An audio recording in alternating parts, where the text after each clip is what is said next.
Are we sure we want to go to war against the internet? The most illuminating episode of political violence last week may have taken place not in Orem, Utah, where 22-year-old Tyler Robinson has been accused of murdering the right-wing commentator and youth organizer Charlie Kirk, but on the opposite side of the planet, in Nepal. There, the governing Communist Party tried to impose a nationwide ban on 26 major social media platforms, provoking mass youth unrest sufficient not just to reverse the ban but to topple the entire government. Dozens were killed and more than 2,000 were injured in what is being called the Gen Z protests, but which amounts, I think, to a proper revolution. One day after protesters raging about the obnoxious wealth of Nepo kids on social media first stormed the country's parliament and then set it ablaze, the prime minister resigned.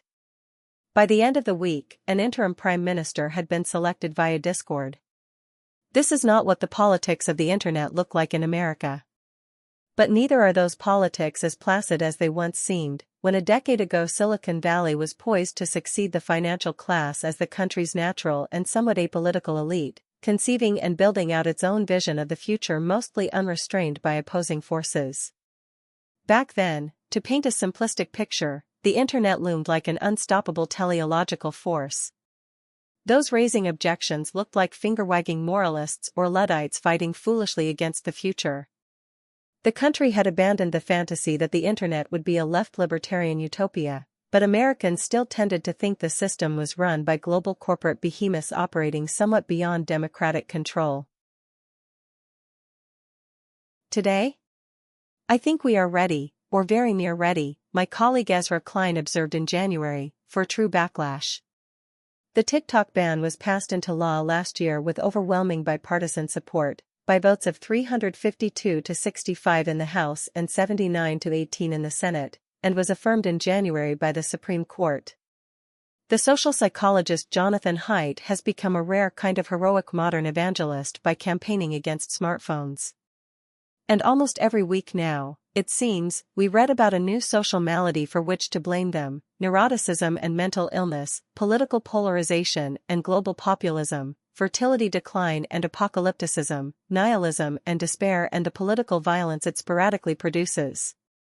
Some of these claims are more tenuous than others, and after a week of speculation and sleuthing, it's still not quite clear what exactly the man accused of killing Kirk might have owed, beyond perhaps the memes engraved on the bullets, to the murky depths of online nihilism or extremism.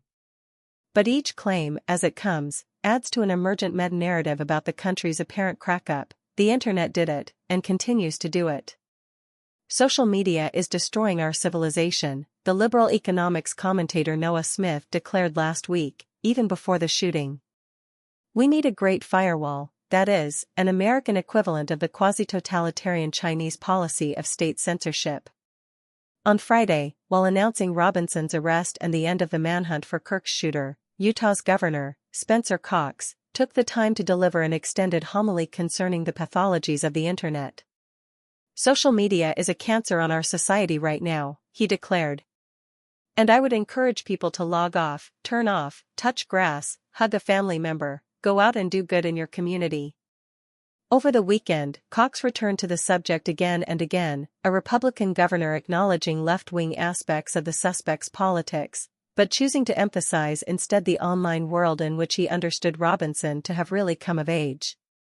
Pressed on his initial comparison of social media to cancer, Cox said that probably there are echoes here of earlier moments of culture war panic, and of the earnest Mormon moralism familiar from throwback figures like Mitt Romney. But liberals spent the weekend striking echoes, too. We are also divided, and that's not by accident, the Texas legislator James Tallarico, a rising Democratic star and Senate hopeful, told MSNBC. So many of the systems that we have, the social media platforms and the algorithms and the news networks, they tear us apart. Speaking on Meet the Press, Pete Buttigieg sounded a similar note. There is not a consistent pattern of left versus right among the shooters, he said.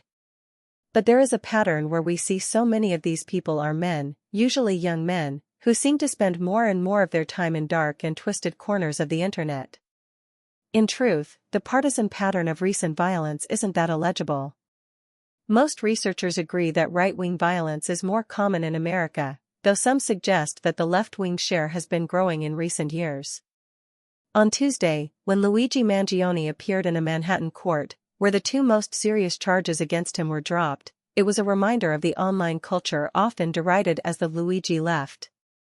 MAGA has its own version, of course, a seething anti-institutional faction flourishing online that, thanks to the porousness of the Republican Party, now boasts several avatars in positions of actual federal power, including at the FBI and the Justice Department.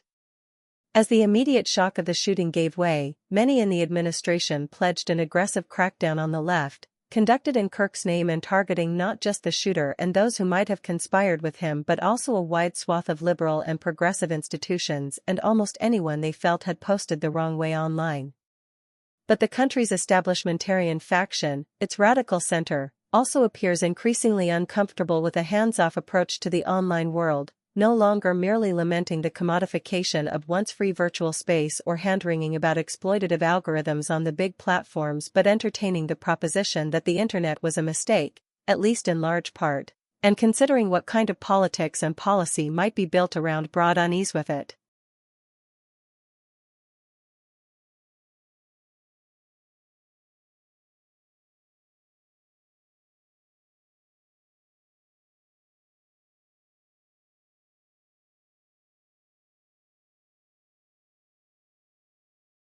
On this front, Utah appears to have been ahead of the curve.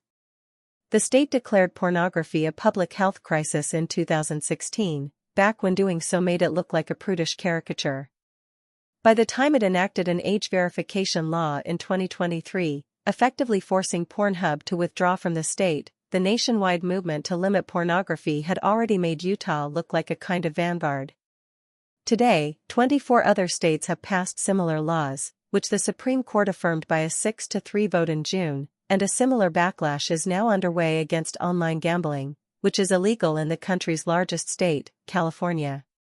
States are quickly banning smartphones in schools, probably a wise impulse, given that Walkmans and Game Boys were never allowed in classrooms, though the early research suggests the effects of these bans on emotional well-being and academic performance may be somewhat small. Other states are considering, or have passed, restrictions on children's access to social media. None of this amounts to a great firewall, or something like the social media blackout imposed briefly, and disastrously, in Nepal.